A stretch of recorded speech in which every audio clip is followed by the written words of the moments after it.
बिस्मिल्लाहिर्रहमानिर्रहीम। अस्सलामु अलैकुम।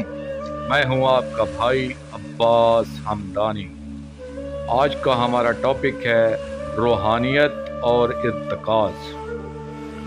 दोस्तों, दुनिया के जितने मज़ाहिब हैं इनमें रूहानियत के हसूल का ज़रिया इर्तिकाज़ ही है, मगर ये बात उन्होंने राज की तरह मख्फी रखी ताकि किसी नाअहल के हाथों में ये तलवार ना आए, ताकि कोई बेगुनाह न मारा जाए, यानी किसी नादान को कोई दीनी तौर पर हलाक न कर दे।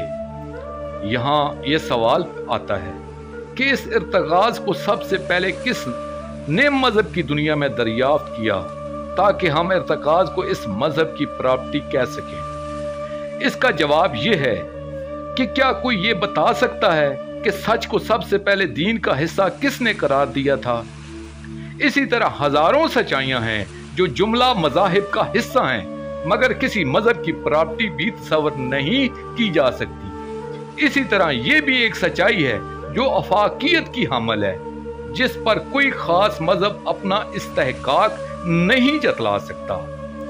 हम ज्यादा से ज्यादा यही कह सकते हैं कि ये सच्चाई हजरत आदम अलैहिस्सलाम अपने साथ लाए थे और इनसे विरासत में औलाद को ये इर्तिकाज़ मिला, क्योंकि हम माजी कदीम में झांक कर देखते हैं तो हमें हजरत नूह अलैहिस्सलाम से इर्तिकाज़ की शवाहिद मिलते हैं, मगर इसकी वाज़ह तस्वीर हजरत इब्राहीम अलैहिस्सलाम के ज़माने में नजर आती है।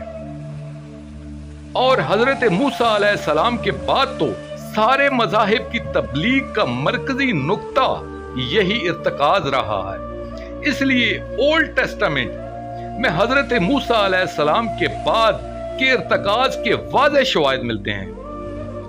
500-600 साल कबल मसीह के जितने मज़ाहिब हैं इनमें इर्तिकाज़ खवास मजहब का खासा रहा है, जैसे बुद्धिज्म है या हिंदुइज्म है या जीनिज्म है या ज़रतश्तिज्म है।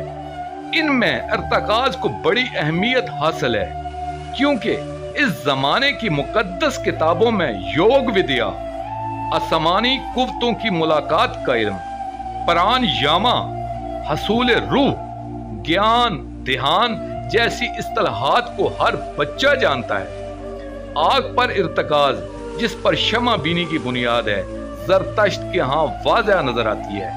सूरज पर इर्तिकाज़ जिस पर शम्स बीनी की बुनियाद है हिंदू धर्म में वाज़ह नजर आता है।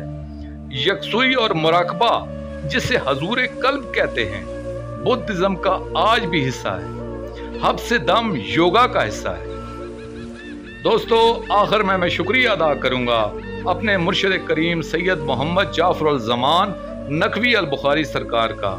ये मजमून मैंने उनकी किताब इसरार अल अब्दियात अमली रूहानियात से पेश किया है। आखिर में अपने पाक शहनशाह की बारगाह में हम दुआ करेंगे, अल्लाह जल या अमान अल खाइफीन, अल्लाह जल या वली अल मजलूमीन, अल्लाह जल या सफीनत अल नजात, अजरल्लाहु फरजक, सलवातुल्लाह अलैका या रब्बा मोहम्मद व आले मोहम्मद, सल्ली अला मोहम्मद व आले मोहम्मद वअज्जल फरज आले मोहम्मद, सल्ली अला अलैहि व आलिहि वसल्लम।